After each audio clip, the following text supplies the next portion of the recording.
community. We are back, episode Yay! 3, in our deep dive conversations for female founders. And today we are covering a topic that most founders do not want to talk about: money, money, money. But before we dive in, Diane, I really enjoyed recording episode 1 and 2. Episode 1 dealt with your mindset and how you have to show up as a founder in order to successfully scale. Episode 2 dealt with marketing. Yeah, how do you get yourself seen? How do you get your product out there? And we shared quite a few gems when it comes to the different platforms that you should be using in order to create that visibility so that you can scale successfully. Okay, Diane, I'm going to hand over to you. Yeah, so everybody, welcome. I hope you all enjoyed the first 2 episodes. And if you missed one or two, or you missed both, you can still go back to our social media because we shared it there. If there's any issue or you can't find it, just send one of us a message and we can make sure that you have the link to watch it again because it's really valuable.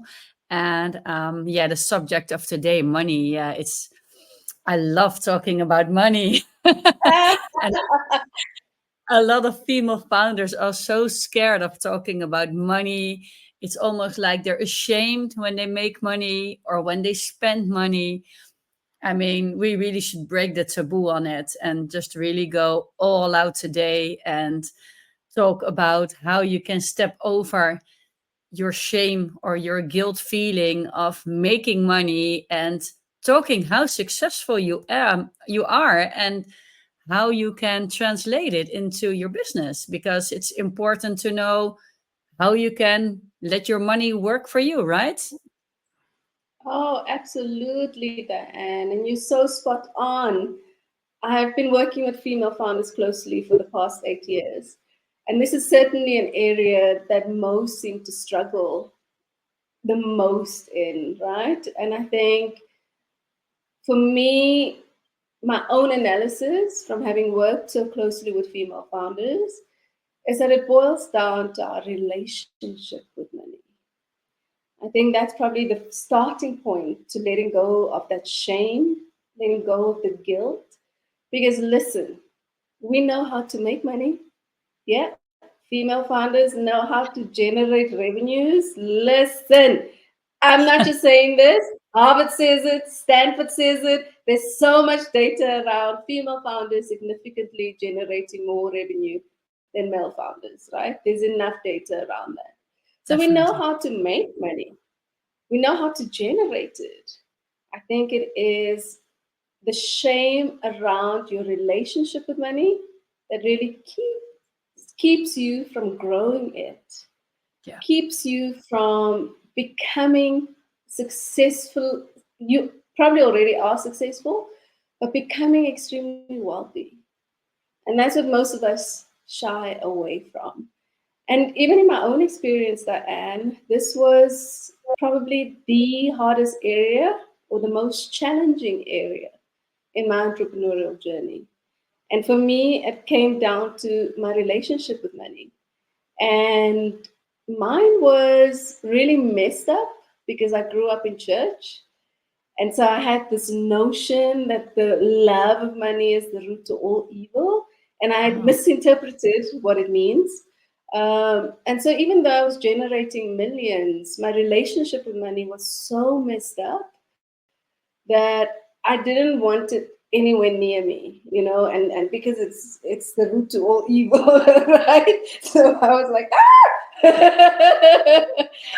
And I had to get over it. I had to really make my way, and this probably took longer than most of the stuff that I've had to work through over the years, because and that's what how did you? entrepreneurship do, right? It will introduce you to you. And Yeah. so this area was probably the hardest. And again, I was generating millions, but I had such discomfort with those millions that I think after liquidating my first business, I went, okay, Let's sort this out. Let's start fixing this. Yeah, so I've seen it with so many female founders as well. The ability to generate millions, but the inability to turn those millions into personal wealth. Yeah, Um, and so, if you start a business, the first thing you need to get comfortable with is money. You yeah, have to get comfortable with the fact that you are going to be making money. And if that makes you extremely uncomfortable, and I said this during our accelerator program, then perhaps you should consider starting an NGO, you know, because then the business space really isn't for you. So, yeah, I think that, and for me, the fundamental or the foundation around that shame that you mentioned yeah, comes from a terrible relationship with money. And then that translates into not having a budget. That translates into you not reading your P&L statement. That translates into you not having an internal system where you are monitoring the yeah, financial health of your business. yeah. Yeah, what else have you seen, Diane? Yeah, a lot of female founders don't even know if they're generating any profits. They work so many hours and they think the more I work, the more money I make.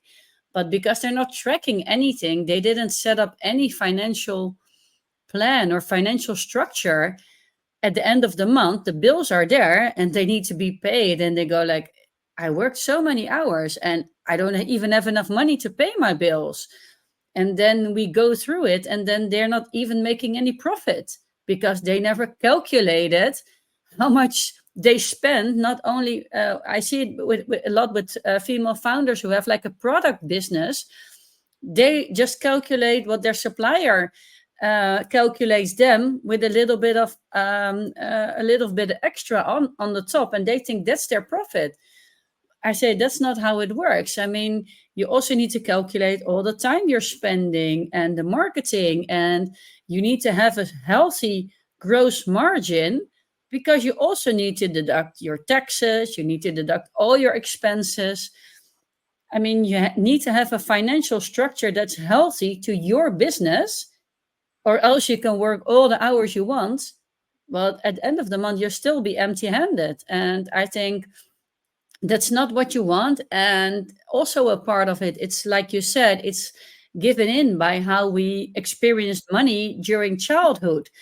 Most of us have watched our moms being at home, our dads working a lot of hours to make money, and our moms just left with a budget to do the groceries and to pay other things. But as a kid, we never really got known with how to handle our money. So when we strive to build our own business, we need to make sure that we know how to spend it, how to budget, how to keep in track of all the things that happen in your business to make sure that you're actually making money. And that when, like you said, you had, like when the millions start pouring in, that you also know how to handle that, because that's a whole different chapter in your entrepreneurial journey. When you go from making small money to really making a lot, that you don't get overwhelmed like I have millions in my account. Where's the next Louis Vuitton shop? No, I mean, you need to be very, very careful, and you need to have a structure in place to know what you can and cannot do when you get so much money in. You must never forget.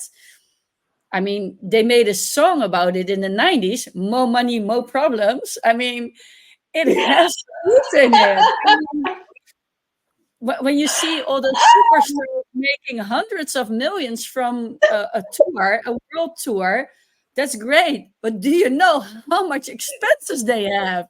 Have you ever looked at their business profile? I mean, Yeah, humongous amounts of money in expenses that they have. So, yeah, and therefore, it doesn't matter if you make small money or you make millions or tons. It doesn't matter how much. If you don't have structure there and you don't know which numbers to track, then you don't even have a business, in my opinion, because you need to know your numbers and you need to know what to track, right? Oh, absolutely. And I cannot echo that enough, right? If you don't know your numbers, then you're not running a business. And don't Yeah. say to me, ask my accountant, Anto. No, I don't want to speak to your accountant about your numbers, right? I want to speak to you about your numbers. And so don't outsource this very vital element and building block in your business, especially if you want to scale. This is the one place that probably has to be the most hygienic in your business, because you don't want to sabotage your growth by swiping for personal expenses using your business card. And I see this a lot when we train entrepreneurs, right? I'll ask the room, how many of you, if I had R1 million to plow into your business right now, would be willing to open your bank statements to me? How many of you would be willing for me to have a look at it right now? And the room will go quiet. Yeah. Why? Because we're not managing our finances well. And I cannot say this enough. You don't want to sabotage your own growth by loosely managing your finances, your business finances. Keep the two separate. Your personal finances and your business finances. Keep it very separate, so that if an opportunity comes your way for an investor to help you scale, you can happily open up your books. You can happily open up your bank statement. And here's the thing, I always say founders can pay themselves a salary from day one. From day one. And here's how.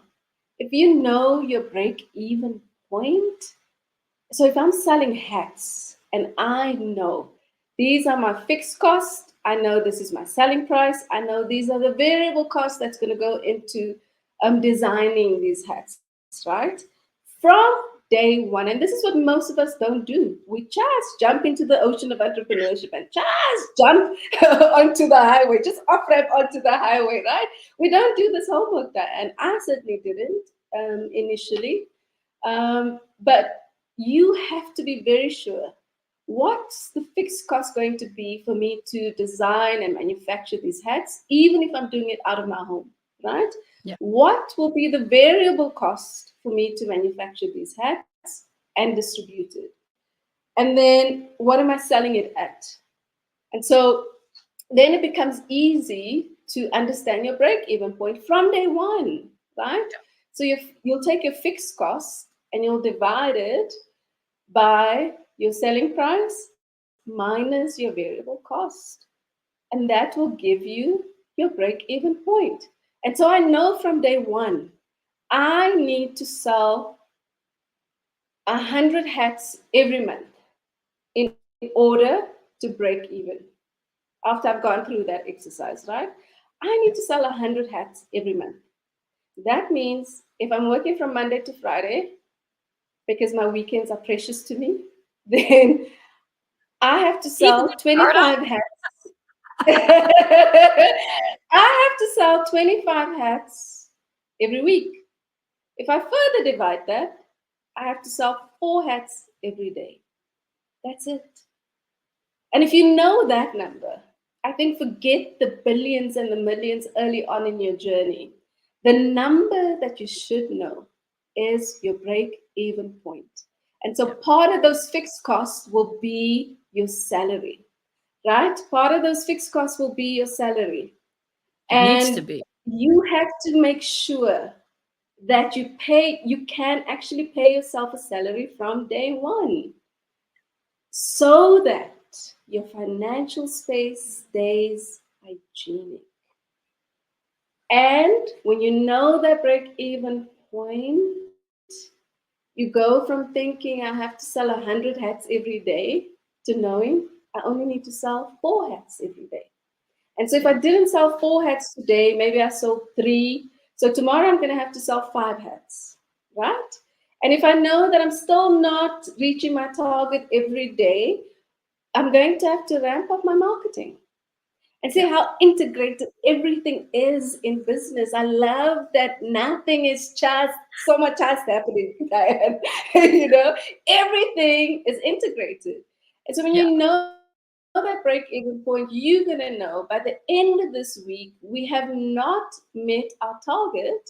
So in order for us to meet our target, let's do a 50% sale or 70% sale or buy one and get one free, so that at the end of this month, we've sold 100 hats. So that I'm not out here at the end of the month Yeah. lying to my landlord, lying to my employees about why I'm not able to pay them, right? It is crucial. And so I think this is an exercise that I would love our early stage female founders to go through.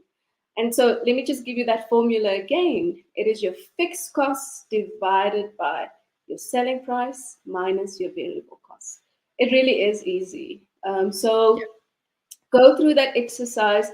Make sure that the number that you wake up with is that break even number. And so here's the thing, which I like, is that when I start selling 110 hats, I'm making a profit, right? Which means that I'm going to be paying myself a dividend at the end of the financial year, right? Exactly. And so I can invest some of that dividend, or I can go on a well-deserved holiday. Go reinvest in yourself by hiring a coach or a mentor. Yes, That's a great one. even If you're already better. making the money and you need to have a better structure, or you just need guidance to stop you from running to the Louis Vuitton store, then you need to invest in yourself. It's as simple as Yeah, that. I mean, it's like yeah. what you So said don't go on in the last. holiday. Don't go on holiday. Get yourself a Not coach. yet, not yet. Yeah. At least maybe for the first 18 to 24 months. No, just And then once you start selling 200 hats, 300 hats every month, then yeah, that. But I oh, love definitely. that. The other very important point that you made, Diane, is knowing your gross profit. Yeah, It is so important, right? Because many of us think that this product is profitable, so the business is profitable. yeah, And so if you don't know that margin, you're going to be making assumptions that's going to have you running at a loss. And then what we find is that most fatigued because they work so hard and yeah. yet they don't see where the money is going, right? But having a very clear understanding of these numbers just makes it so easy. What else would you say, Diane? Yeah, no, I completely agree with you. And it's so easy to say, oh, I don't like the numbers. I don't like administration. I don't like to go through it. But to be honest, you're just denying yourself a healthy business. And if you say, I'm not into numbers, then what are you going to do? Are you going to hire an accountant who's real expensive, who charges you a lot of money just to do simple handlings that you can do yourself? I mean, come on, that money is better spent on a coach or a mentor or on someone who can help you, or go through any kind of investment in your business or in yourself instead of an accountant. I mean, yes, you need an accountant for your annual reports completely. And when you have to do your taxes, maybe once every quarter, maybe those are times that it's really good to have an accountant present. But when you use an accountant just to inform you how your business is going, then clearly you don't understand your own business. So, how can you be on top of it? How can you be in control of your business if you don't know what's making your business go round? I mean, an accountant, he just does simple things in systems that you can do yourself with just a click. And there are so many apps and there's so many applications on websites available to just keep on track of your own expenses, of your own revenue it's so easy. You can just click on a button to see if you made any profit today, or if you're able to pay your taxes this month. So I would definitely suggest hold back spending all that money on an accountant for things you can do yourself. If you're not willing to do your own business administration, especially in the beginning, then you have to figure out for yourself if you're up for being an entrepreneur.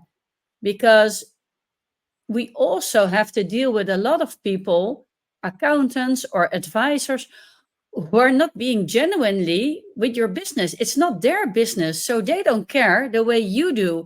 They maybe see you're going for a loss this month, but they're not going to tell it to you any earlier than that you've scheduled with them a next meeting. And you think, I didn't hear from them, so probably I'm doing good. And then at the end of the month, they say, oh, this is your numbers. Oh, I'm at a loss. And now I can't pay my taxes. Yeah, sorry. This is my bill, by the way. Can you pay it in time before you run out of money?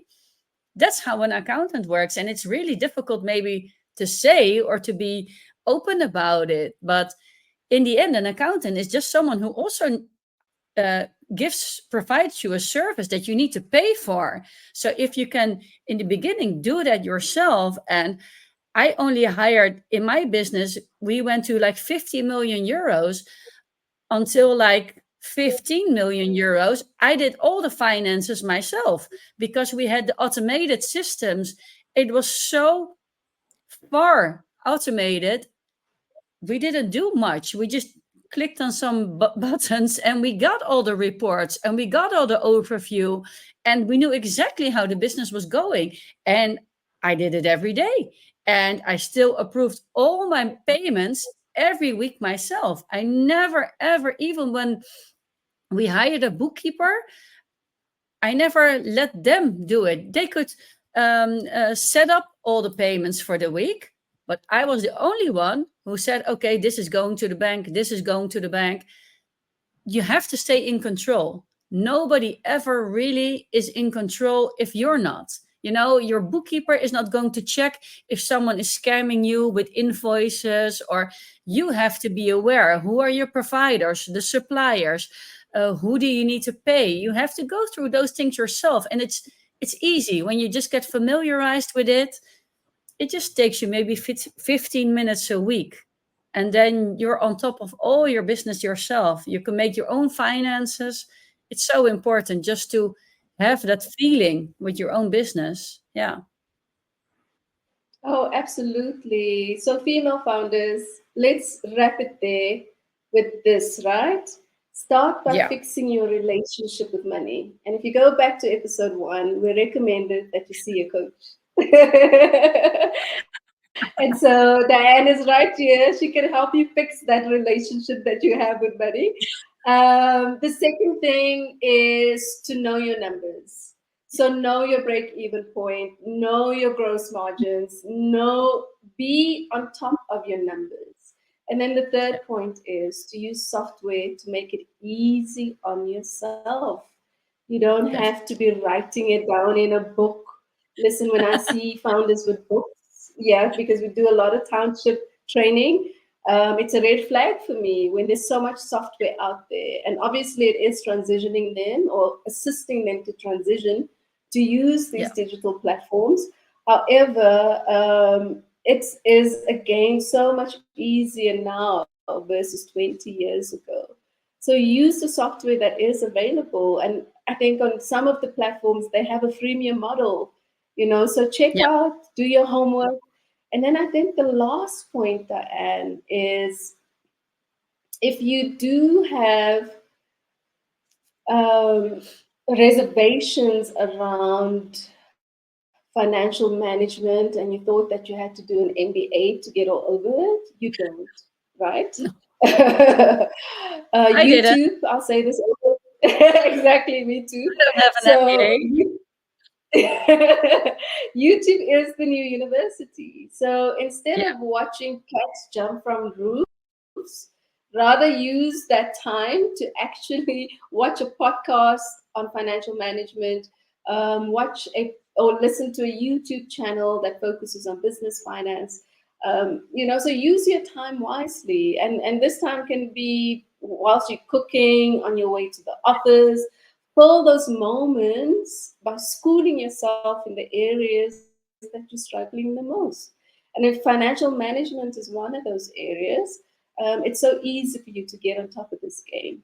So I think, to wrap for me, Diane, I'd say don't sabotage your growth and your ability to scale significantly by not managing your finances well. No, definitely. I completely agree. And like we talked about, it's so it can be so enjoyable to know that when you're in control of your finance, it's almost the same like when you're selling something. You get an adrenaline kick when you can see, wow, I made a profit this week. So if I'm doing a little bit better next week, I'm making even more profit. And if you look at it more as enjoyable and seeing the happiness you can get just by knowing how you can influence your own profit, for me, that's the best feeling there is. I mean, signing a new contract, signing a new client is great, but knowing that you have made a profit this week is also a great feeling because Oh, it that's, is. Oh, yeah, it is. definitely. Yeah, so let's wrap it there for today, Diane. Don't forget to watch the space. We're gonna go live. I'm so excited. So bring Me those too. questions, bring those comments. We'd love to spend some time with you, Be Stamina community. We know that we've covered very high level, important aspects that you have to bear in mind when it comes to your mindset, when it comes to your marketing and your money. So if you want us to dive even deeper, bring those questions. We'd love to hear from you. So watch the space as we go live. Definitely. Thank you for watching.